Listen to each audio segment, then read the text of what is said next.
Bienvenidos compañeros y docentes.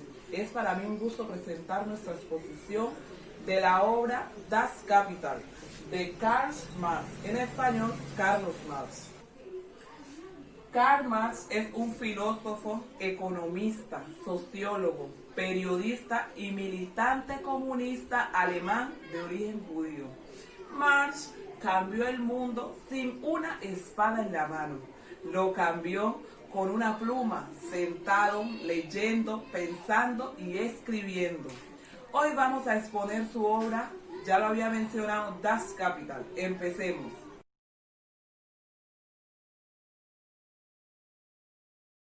Hola amigos, soy el profesional de información de la ESA, Carlos Alberto Córdoba. En el día de hoy me correspondió hacer una explicación de la primera sección del capítulo 1, 2 y 3 del libro El Capital del filósofo alemán Karl Marx.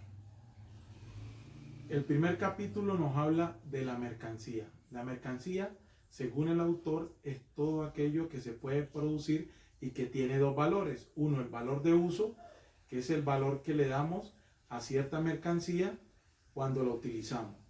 Y el segundo es el valor de cambio, no es más que el valor comercial que recibe esa mercancía. ¿De dónde sale ese valor comercial? Ese valor comercial sale del trabajo que realizamos para producir dicha mercancía y de la materia prima que utilizamos. Aparece el segundo capítulo, que es el proceso de cambio. Ese proceso de cambio está antecedido por el trabajo que realizamos para producir una mercancía que vamos a intercambiar de acuerdo a la necesidad con otra persona o otro sujeto que produce esa mercancía. Según Marx, una mercancía, para que sea equivalente, se podía cambiar teniendo en cuenta el tiempo de trabajo que se utilizaba o que se necesitaba para producir esa mercancía. Aparece el dinero. Según el escritor, el medio de cambio y circulación para la mercancía es el dinero, recibiendo así un valor simbólico, que no era más que el valor equivalente a esa mercancía que se quería poner a circular.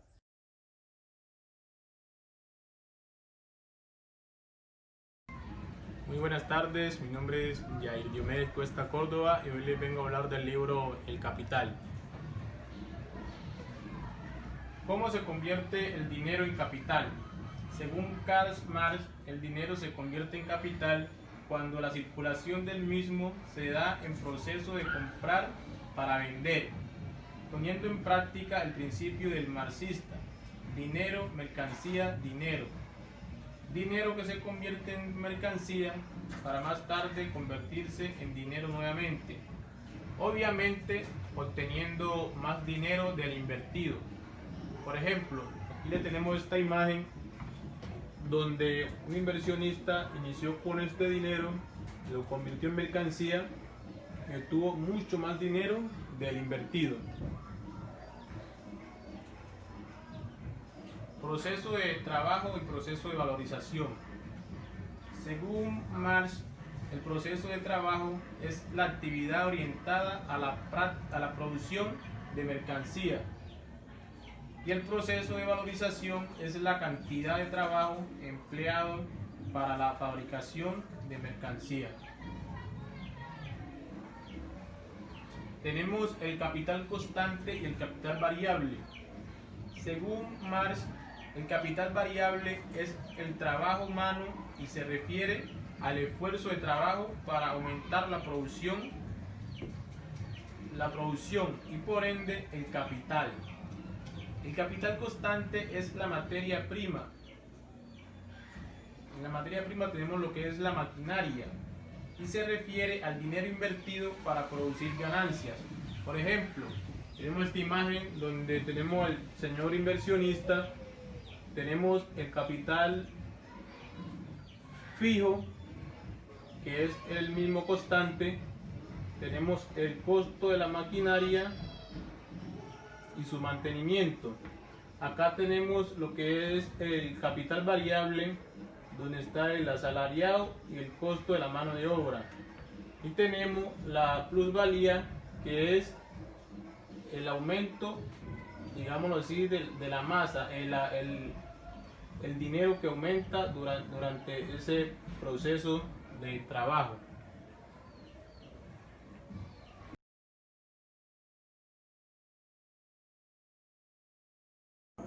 Buenos días, yo soy Gerardino Palacio Serna.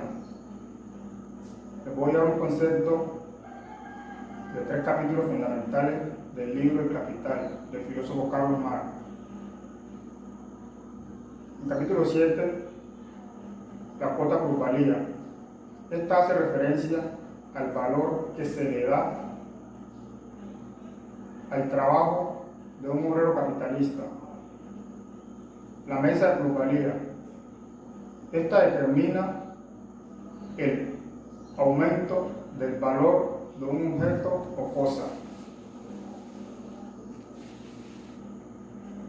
La jornada de trabajo es la actividad que realiza el hombre para satisfacer sus necesidades físicas y espirituales y de esa manera mejorar su calidad de vida.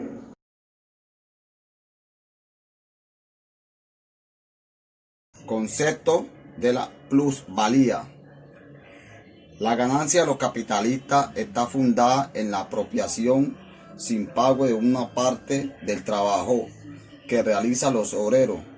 Es decir, durante la jornada de trabajo donde los obreros producen una parte, no hacen más de producir el valor que el capitalista le entrega como sueldo, por lo cual el trabajador debe mantenerse o subsistir. La cooperación es un conjunto de obreros que hace una sola mercancía en grupo y suele hacer más rápido y solo refuerza la producción capital. División del trabajo y manufactura. Los capitalistas de la época de Marx decían ir contra las máquinas es ir contra el progreso. En este caso, la implementación de las maquinarias hacen que el productor sea más rápido, pero la clase de obra viene siendo despedida. Los empleados que trabajaban 8 horas ahora pueden pasar trabajando 16 horas.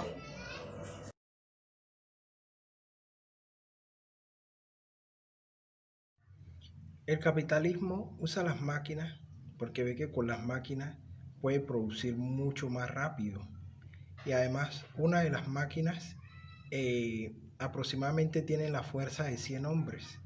Entonces el capitalista se ahorra 100 salarios, ¿ya? Para el trabajo con las máquinas, el capitalista busca 1 o 2 personas a quien pagarles un salario mínimo. De igual, su producción es mucho más con la revolución de las máquinas, de la tecnología.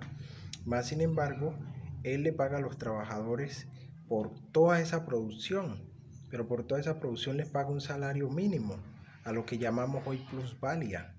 El trabajador trabaja mucho, pero su salario es muy poco, ¿ya? Entonces, ese es un concepto capitalista.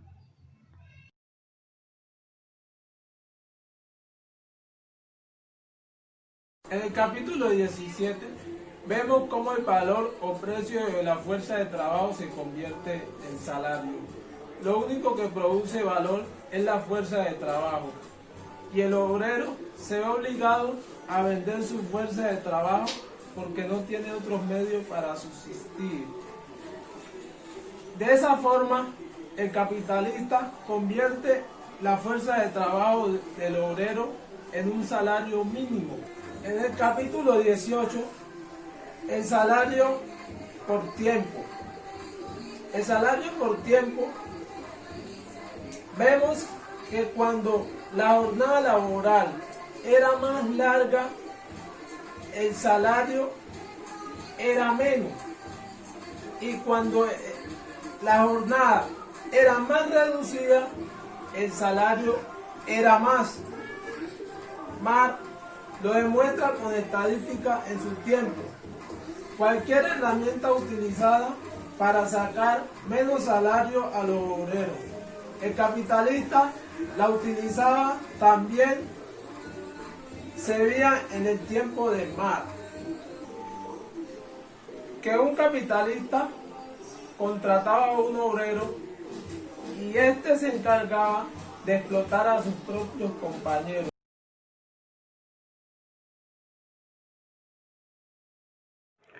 Buenas tardes, les habla José Serna. Karl Marx en su libro El Capital expresó los principios básicos de lo que sería el sistema económico capitalista.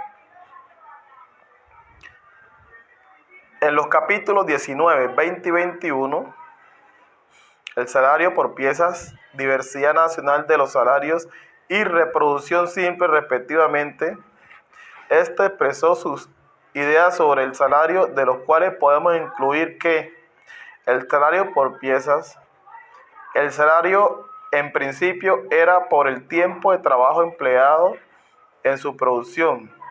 Tiempo más tarde fue medido por la cantidad de elementos producidos, dando origen a nuevos procesos productivos basados en premisas de organización laborales para los trabajadores. Voy a hablar de la diversidad nacional de los salarios. También expresó que los salarios nacionales diferentes según el grado productivo de las jornadas laborales de cada país, a su vez que este aumentó y disminuye la producción de trabajo, da ideas de lo que más tarde llamaría la mano invisible, intervención del Estado en la relación económica natural, producción simple. Por último, Marx dice que la sociedad se encuentra en un ciclo constante de consumo constante, en donde la una no existe sin la otra.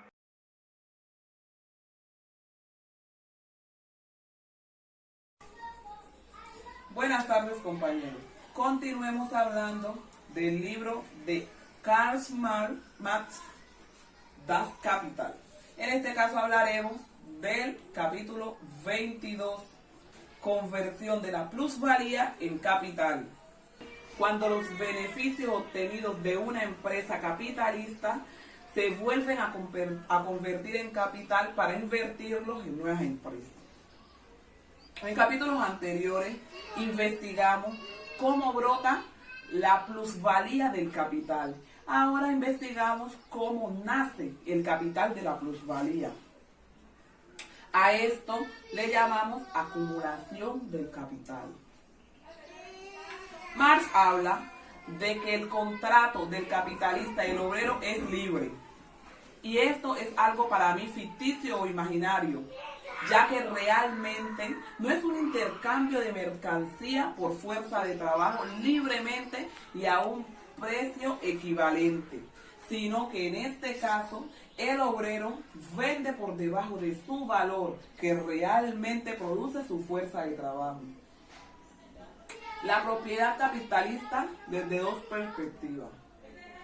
El punto capitalista se convierte en el derecho de apropiarse del trabajo no retribuido o de su producto, y desde el punto de vista del obrero, como la imposibilidad de hacerlo o de hacer suyo su producto.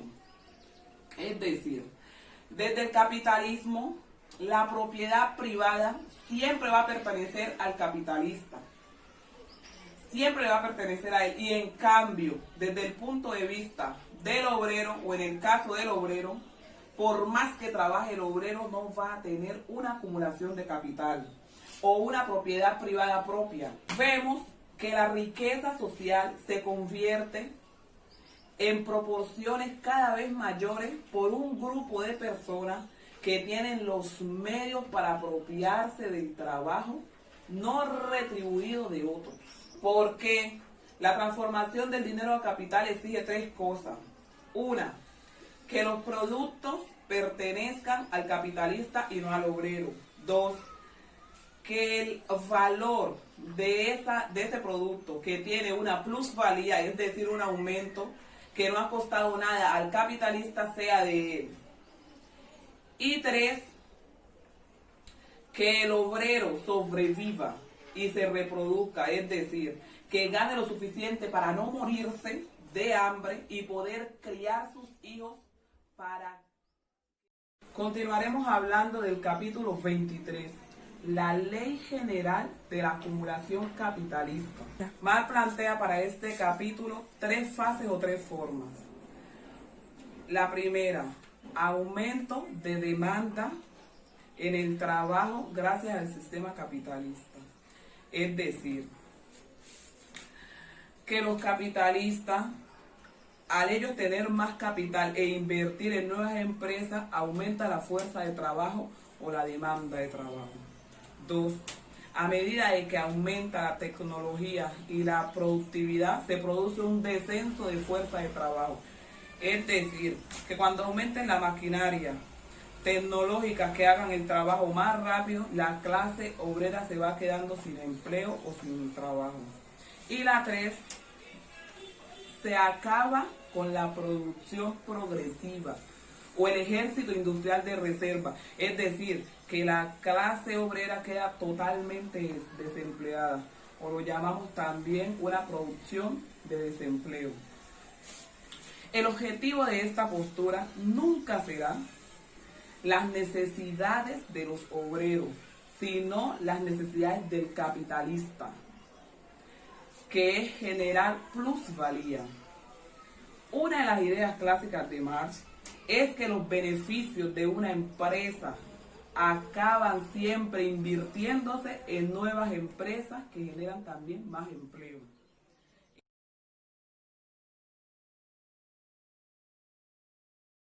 Buenas tardes, todos. Esta oportunidad les voy a hablar del capítulo 24, el cual narra la acumulación originaria. Esta acumulación originaria básicamente narra la forma tan cruel como fueron expropiadas las tierras tanto de la iglesia como de los campesinos, cuyos campesinos habían encontrado todas estas tierras con el sudor de su frente. Sin embargo, Escocia trató de resistirse a esta expropiación, pero sin lograr ningún éxito, pues igual a la fuerza y todo, sin importar que hubiera muerte y mucha violencia, igual fueron expropiados.